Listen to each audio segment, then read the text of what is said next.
வரன் தேடும் படலம் தமிழ் மேட்ரிமோனியில் இனிதே தொடங்கட்டும். 25 ஆண்டுகளாக நம்பகமான சேவை. Welcome to IPS finance. நிஃப்டியை பொறுத்த வரைக்கும் 81 புள்ளிகள் அதிகரித்து 24,833 முடிஞ்சிருக்கு. சென்செக்ஸை பொறுத்த வரைக்கும் 320 புள்ளிகள் அதிகரித்து 81,633 நிறைவடைஞ்சிருக்கு. வாங்க இன்னைக்கு நாகப்பன் சார்கிட்ட பேசுறதுக்கு ஏகப்பட்ட விஷயங்கள் இருக்கு. டைரக்டா அவர்கிட்ட பேசலாம். சார் வணக்கம். வணக்கம் சிபி. எஸ் சார், நீங்க மார்க்கெட்டை பத்தி பாக்குறதுக்கு முன்னாடி நம்ம நேம் நேற்று ஷோல ஒரு கமெண்ட் பண்ணியிருந்தாரு. BAT means British American tobacco, not British Asian tobacco அப்படின்னு சில பேர் லைக்ஸும் போட்டிருந்தாங்க. எது சார் சரி? வசமா மாட்டிக்கிட்டேன் நம்ம வாசகர்கள்ட்ட. நான்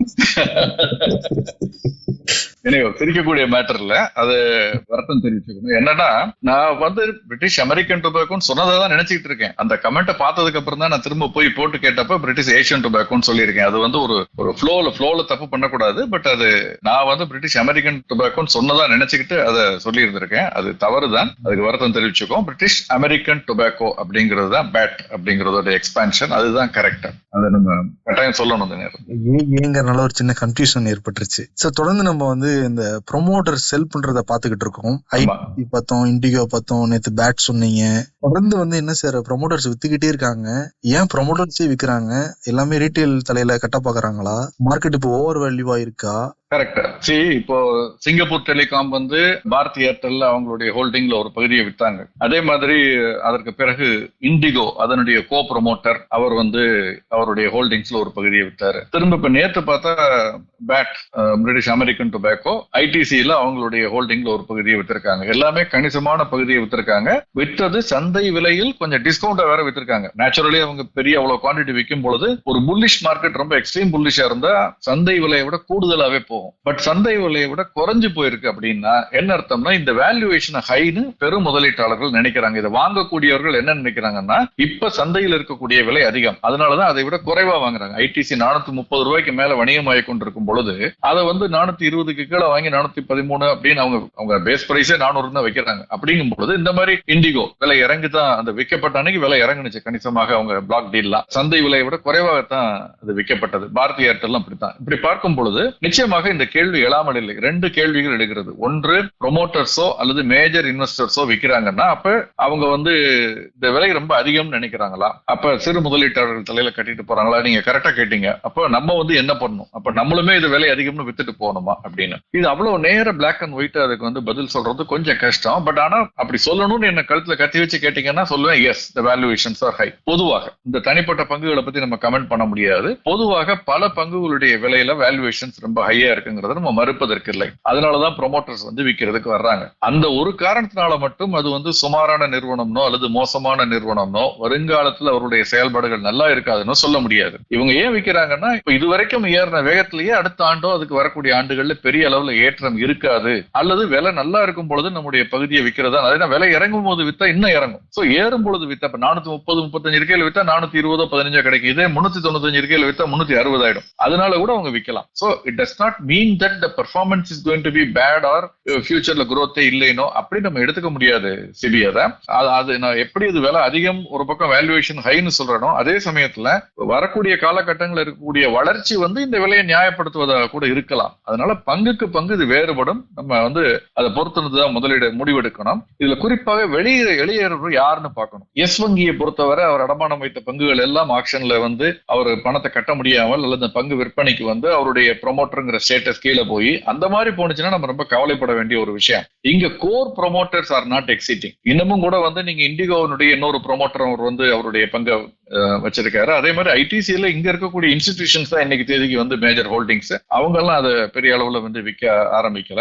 ஐடி பேட் அவங்களுடைய கோர் இதுல இருந்து விலகி இருக்கிறதுனால அவங்களால ஸ்டேக் இன்க்ரீஸும் பண்ண முடியல. சோ கண்ட்ரோல் இல்ல இந்த கம்பெனி மேல. இதனுடைய செயல்பாடுகள் மீது முழுமையாக அவங்களோட ஆதிக்கம் செலுத்த முடியாத ஒரு சிச்சுவேஷன்ல சரி நல்ல லாபம் கிடைக்கும் பொழுது ஒரு பகுதியை வித்து பணத்தை எடுத்துக்கிட்டு போறது பெட்டர் அப்படின்னு நினைக்கிறாங்கன்னு தான் நான் நினைக்கிறேன். இந்த முதலீட்டை வேறு எங்கோ வேறு வளர்ச்சி பணிகளுக்கு முதலீடு செய்வதாக இருக்கலாம். சோ ஒரு ஒட்டுமொத்தமாக இதை பிறந்த சொல்லவும் முடியாது. வேல்யூவேஷன் ரொம்ப சீப்பா இருக்குன்னு சொல்ல முடியாது.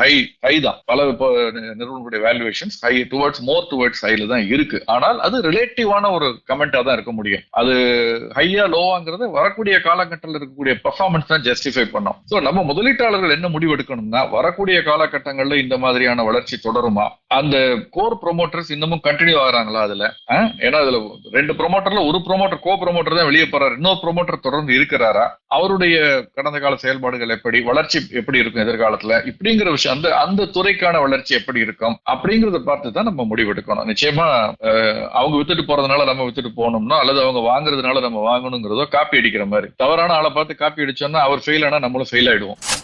அதே மாதிரி ஐஐபி டேட்டாவும் வெளியாயிருக்கு, index of industrial production April மாசத்துக்கானது. அந்த தரவு என்னங்க சார் சொல்ல வருது? அங்க அதுல பாத்தீங்கன்னா எல்லாமே, அதாவது மைனிங் அண்ட் குவாரிங் அல்லது பிரைமரி குட்ஸ் சொல்லுவோம், அதுல இன்ஃப்ராஸ்ட்ரக்சர் கன்ஸ்ட்ரக்ஷன் இருக்கு இல்லையா, அது கன்சூமர் நான் டியூரபிள்ஸ், இந்த மாதிரி எலக்ட்ரிசிட்டி உற்பத்தி, இது எல்லாமே கம்பேரிட்டிவ்லி குறைவாக இருக்கிறது அப்படின்னு சொல்லியிருக்காங்க. அதனால வளர்ச்சி குறைந்திருக்கிறது. அதாவது வளர்ச்சி இல்லாமல் இல்லை, வளர்ச்சி குறைந்திருக்கிறது. கடந்த 8 மாதங்கள் இல்லாத அளவுக்கு குறைவாக 2.7% ஏப்ரல் மாதத்திற்கான இண்டெக்ஸ் ஆஃப் இண்டஸ்ட்ரியல் ப்ரொடக்ஷன் சொல்றோம் இல்லையா, தொழில் உற்பத்தி குறியீடு 2.7% அப்படின்னு சொல்லியிருக்காங்க. சோ இது நிச்சயமா கவனிக்க வேண்டிய ஒரு விஷயம் தான். ஆனால் இந்த 1 மாத எண்ணை மட்டும் எடுத்துட்டு நம்ம எந்த முடிவுக்கும் வர வேண்டியது இல்லை. தொடர்ந்து 3 மாதங்கள்னா ஒரு காலாண்டு, அந்த மாதிரி 2 காலாண்டுக்கு மேல் இருந்தால்தான், வளர்ச்சி குறைவாக இருந்தாலோ குறைஞ்சிக்கிட்டே போனாலோ தான் நம்ம தேக்க நிலையை நோக்கி போகிறோமோ அப்படிங்கிற ஒரு கவலை ஏற்படும். அந்த சூழல் எப்படி இருக்குங்கிறது மே மாதம் ஜூன் மாதம் தகவல் வெளிவரும் பொழுது நம்ம பார்த்து முடிவுக்கு வரலாம். இன்னைக்கு மார்க்கெட் பாக்குறப்ப மெட்டல் ஸ்டாக் மட்டும் கொஞ்சம் ஏறி இருக்கு. அதுக்கு ஏதாவது ஸ்பெசிபிக் ரீசன் இருக்குங்களா? சாதாரணமாக ரொம்ப விலை குறைஞ்சிருந்தா ஏறுறதுக்கு வாய்ப்புகள் அதிகம். ஒரு அடி வாங்கி இருந்ததுன்னா கரெக்ஷன் ஆயிருந்தா. பட் சமீப காலத்துல உலகத்துறை பங்குகள் எல்லாமே ஏற்கனவே ஏறி இருக்கு. டாடா ஸ்டீலா இருக்கட்டும், செயிலா இருக்கட்டும், 103 ரூபாய் இருந்த செயில் 130 ரூபாய்க்கு அருகாமையில் வணிகமாகி கொண்டிருக்கு. அதே மாதிரி 130 ரூபாய்க்கு கீழே இருந்த டாடா ஸ்டீல் 160 ரூபாய்க்கு இருக்கு. JSW எல்லாமே அந்த மாதிரி ஏறி இருக்கு. ஆனால் அதற்கு மேலும் இன்னைக்கு ஏறி இருக்கு அப்படின்னா மிக முக்கியமான ஒரு காரணம் நியூயார்க்ல ஒரு பெடரல் கோர்ட் அவங்க இந்த ட்ரம்பினுடைய டாரிஃப் பிளானை பிளாக் பண்ண அவங்க இதை கண்டிச்சிருக்காங்க. அதற்கு இந்த தடை விதிக்க திட்டமிட்டிருக்கிறார்கள். அவங்க இது தவறு அப்படின்னு சொல்லியிருக்காங்க. குறிப்பாக ஒரு 3 ஜட்ஜ் பேனல் அங்க, அது அமெரிக்காவில் US court of international trade அப்படின்னு சொல்றது. அவங்க ட்ரம்ப் அவருடைய அத்தாரிட்டிக்கு மேல அதை மீறி செயல்பட்டு இருக்கிறார். இந்த 1977 ஒரு ஆக்ட் ஒன்னு இருக்கு, international emergency economic powers act அப்படின்னு. அதை வச்சு ஒரு நேஷனல் எமர்ஜென்சின்னு டிக்ளேர் பண்ணி அதன் அடிப்படையில் இந்த டாரிஃப்ஸ் அவர் பாட்டிருக்காரு. இது தவறு. இதனால குளோபல் ட்ரேட் டிஸ்டர்ப்ட் ஆனதோடு மட்டுமல்லாமல் அமெரிக்காவினுடைய நம்பகத்தன்மையின் மீது, கன்சிஸ்டன்சி ஆஃப் ட்ரேட் பாலிசி இருக்கு இல்லையா, ஒரு ஸ்திரத்தன்மை இல்ல. அப்பப்ப இப்படிதான் ஏற்றி இறக்கி விளையாண்டுகிட்டு இருக்காங்க, சித்து விளையாடுறதுங்கிற மாதிரி. ஒரு பைனான்சியல் மார்க்கெட் திடீர்னு ஏறிக்கிட்டு இருந்தது, இறங்குனது ஏறி, திடீர்னு 90 நாள் தள்ளி போடுறேங்கிறது, அப்புறம் குறைக்கிறேங்கிறது, இது மாதிரியானதெல்லாம் ஒரு அமெரிக்காவை ரிசெஷனுக்கு தள்ளும், விலை ஏற்றத்துக்கு வழிவகுக்கும், பணவீக்கம் அதிகரிக்கும், பற்றாக்குறை அதிகரிக்கும், இதற்கெல்லாம் வாய்ப்பு இருக்கு. அதனால இதை செய்யக்கூடாதுன்னு கண்டிச்சிருக்காங்க. இதை எதிர்த்து ஒரு அப்பீலுக்கு போகலாம். அப்புறம் அவங்களுடைய சுப்ரீம் கோர்ட்டுக்கு போகலாம். அதை எப்படி அவர் கையாள போகிறார் அப்படிங்கறத நம்ம பொறுத்திருந்து பார்க்கணும். இதன் காரணமாக தான் இன்னைக்கு உளவுத்துறை பங்குகள் அதிகரிச்சிருக்கலாம் நான் நினைக்கிறேன்.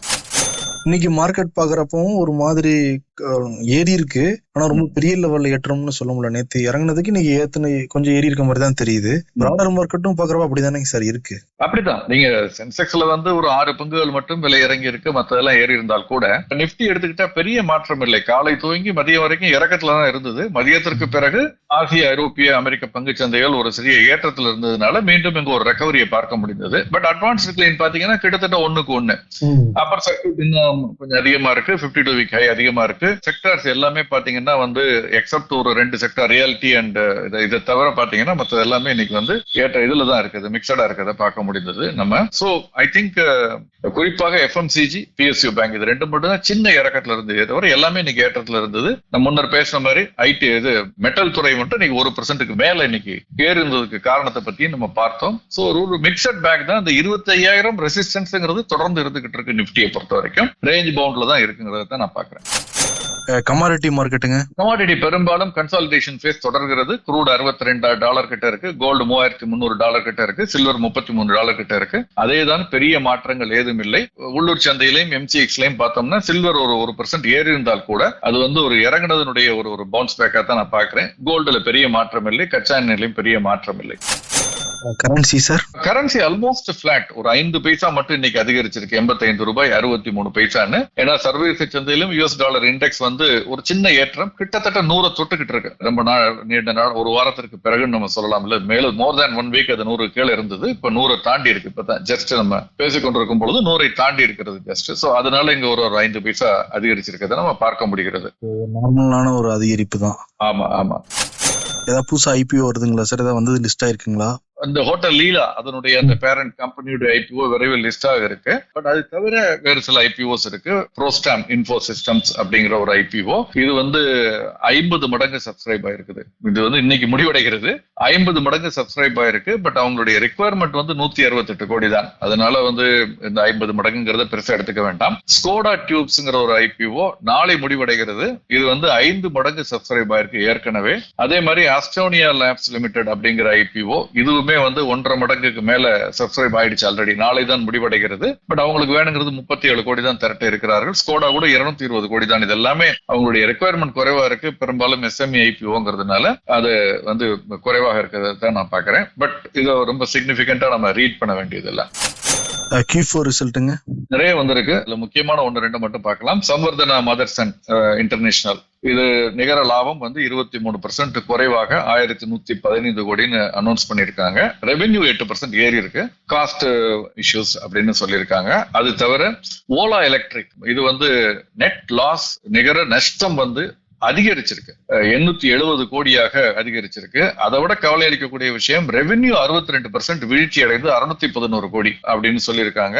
இன்ஃபேக்ட் நெட் லாஸ் வந்து பாத்தீங்கன்னா வந்து 416 கோடியாக போன வருஷம் இருந்தது.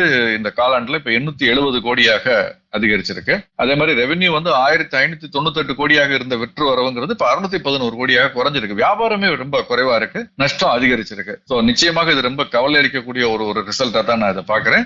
நிறைய காரணங்கள் செய்திருக்கிறார்கள். நம்ம வெர்டிகல் இன்டெகிரேஷன், நிறைய R&Dல போக்கஸ் பண்றோம், ப்ராஃபிட்னு சொல்லியிருக்காங்க. இதெல்லாம் எவ்வளவு நம்பகத்தன்மையுடையதுங்கிறத காலம் தான் பதில் சொல்லும். அதுபோல இன்னொரு விஷயம், சுஸ்லான் எனர்ஜி, இதுல ஒரு விஷயத்தை நம்ம கவனிக்கணும். ரிசல்ட்டை விட்டுருங்க. ரிசல்ட் வந்து அவங்களுடைய ப்ராஃபிட், இப்ப நீங்க ஹெட்லைன் பாத்தீங்கன்னா ப்ராஃபிட் வந்து 365% அதிகரித்து 1182 கோடி ரூபாய் அப்படின்லாம் பேப்பர்ல போடுவாங்க. நீங்க அதை பத்தி கொஞ்சம் you take it with pinch of salt. 365% அதிகரிச்சிருக்குன்னு நிச்சயம் லாபம் அதிகரிச்சிருக்கு, அதை மறுப்பதற்கு இல்லை. ஆனால் அந்த 1182 கோடியில நீங்க வந்து 600 கோடியை கழிச்சிடணும். ஏன்னா அது வந்து ஒரு டிஃபர்டு டாக்ஸ், அதுல இருந்து வந்த கெயின். டிஃபர்டு டாக்ஸ் அப்படின்னு அது ஒன் டைம் கெயின். நம்ம முன்னாலே சொல்லியிருக்கோம், ஒரு காலாண்டுலயோ ஒரு ஆண்டுலயோ ஒரு முறை மட்டும் வரக்கூடிய லாபம் ஏதாவது இருந்தால் அந்த லாபத்தை அல்லது நஷ்டத்தை ரிமூவ் பண்ணிட்டு நார்மலைஸ்டு ரிட்டர்ன்ஸ் ஒன்னு இருக்கு, அதைத்தான் பார்க்கணும். இதுதான் சாதாரண காலகட்டத்தில் அதுக்கு வருவாயா இருந்திருக்கும் அல்லது இழப்பாக இருந்திருக்கும் அப்படின்னு அதை கழிச்சிட்டு பார்க்கணும். அந்த மாதிரி இந்த 600 கழிச்சிட்டு பார்த்தா 582 கோடி. இந்த 600 என்ன அப்படின்னா டெஃபர்டு டாக்ஸ், அதன் மூலமாக வந்த லாபம். டிஃபர்டு டாக்ஸ் அப்படின்னா என்னன்னா, நம்ம அக்கௌண்டிங் பண்ணையில நம்ம அக்கௌண்டிங் மெத்தட்ல ஒரு அக்கௌண்ட் பண்ணுவோம். இன்கம் டாக்ஸுக்கு வேறு மாதிரியான அக்கௌண்ட், அவங்க லாபத்தை வேறு மாதிரியாக கணக்கிடுவார்கள். அதன் அடிப்படையில் நம்ம வந்து இன்கம் டாக்ஸ் கட்டணும். சோ இது ரெண்டுக்கும் இடையில இருக்கக்கூடிய வித்தியாசத்தை நம்ம வந்து டெஃபர்ட் டாக்ஸ்னு சொல்லுவோம். அதை நம்ம கேரி ஃபார்வர்ட் பண்ணுவோம். அது அடுத்த ஆண்டு அதை கட்ட வேண்டியது இல்லைன்னு வரும்பொழுது, போன வருஷம் நம்ம செலவாக எழுதின அந்த 600 கோடி இந்த வருஷம் வரவாக லாபமாக வைப்போம். அடுத்த வருஷம் இந்த 600 கோடி வராது திரும்ப. ஒருவேளை இந்த வருஷம் திரும்ப ஏதாவது ப்ரொவிஷனிங் பண்ணா அது அடுத்த வருஷம் வரலாம். சோ அந்த மாதிரி வந்து 600 கோடி அப்படிங்கறத அந்த அக்கௌண்டிங்க்கும் நார்மல் அக்கௌண்டிங்க்கும் அந்த இன்கம் டாக்ஸ் அக்கௌண்டிங்க்கும் உள்ள டிஃபரன்ஸா வந்து 600 கோடியை டெஃபர்ட் டாக்ஸா போன வருஷம் அக்கௌண்ட் பண்ணியிருந்ததை போன வருஷமா அதுக்கு முந்தைய ஆண்டான்னு எனக்கு சரியா தெரியல. பட் அதை வந்து இப்ப ரிவர்ஸ் பண்ணதுனால அது ஒரு கெயின் வந்திருக்கு. அதனால அதை ரிமூவ் பண்ணிட்டு பார்க்கணும். சோ இந்த டெஃபர்ட் டாக்ஸ்னா என்னங்கறத தெரிஞ்சுக்கணும். ரெண்டாவது நார்மலைஸ்டு ரிட்டர்ன்ஸுக்கு தான் நம்ம வந்து கம்பேர் பண்ணி பார்க்கணும். போன ஆண்டோடு இந்த ஆண்டு இந்த மாதிரி ஒன் டைம் லாஸையோ ப்ராஃபிட்டையோ நம்ம கணக்குல எடுத்துக்க கூடாதுங்கிறது நம்ம தெரிஞ்சுக்கணும். அதுக்கு தான் சொல்ல வந்தேன். சார் இன்னைக்கு விருது கொடுங்க சார் ட்ரம்புக்கு. ட்ரம்புக்கு நீங்களே கொடுத்துருங்க. சாய்ஸ் என்ன சொல்றேன் சார், ஆனா நீங்க கொடுத்தா சார் நல்லா இருக்கும். சொல்லுங்க. மாப்பு வச்சுட்டாங்க, ஆப்பு பிளான் பண்ணி பண்ணணும், என்ன அப்படின்ட்டு ஆட்கள் கேக்குற மாதிரி. எனக்கு மனசுக்கு பிடிச்சது பாப்பு வச்சுட்டாங்க ஆப்பு. ஆனால் நம்ம நிகழ்ச்சியினுடைய தராதரத்துக்கு அது ஒத்து வராதுங்கிறதுனால அந்த 2வது சொன்னீங்கல்ல, அது என்ன சொல்லுங்க? எதையும் பிளான் பண்ணி பண்ணணும். அதுதான், எதை செஞ்சாலும் பிளான் பண்ணி பண்ணணும் அப்படிங்கிற அவார்டை நம்ம கொடுக்கலாம் அவருக்கு. சிறப்புங்க சார், சிறப்புங்க சார். நேர்கள் தொடர்ந்து ஆதரவு தெரிவிச்சுட்டு இருக்காங்க. நிறைய கேள்விகள் உங்களுக்கு தோன்றதெல்லாம் கேளுங்க, வீக்கெண்ட்ல டிஸ்கஸ் பண்றோம். நிச்சயமா நேர்களுடைய கமெண்ட்ஸ் ரொம்ப முக்கியம். அது நிகழ்ச்சிக்கு மெருகூட்டுவதா நான் எப்போதுமே எடுத்துக்கிறேன். பாசிட்டிவா எடுத்துக்கணும்னு நான் நினைக்கிறேன். அந்த அடிப்படையில் அதை நம்ம தொடர்ந்து எதிர்பார்ப்போம். நிச்சயம் சார். ரொம்ப நன்றி sir. Thank you so much sir. நன்றி.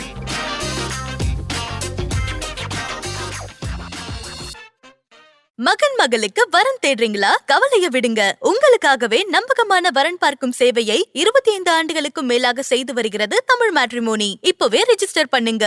மேலும் நானே விகடன் யூடியூப் சேனல்ல வரப்போற பிசினஸ் மற்றும் பினான்ஸ் சம்பந்தமான வீடியோக்களை உடனே பார்க்க இந்த வீடியோ கீழே உள்ள சப்ஸ்கிரைப் பட்டனை கிளிக் பண்ணுங்க. அண்ட் மறக்காம அந்த பெல் ஐக்கனையும் கிளிக் பண்ணிடுங்க.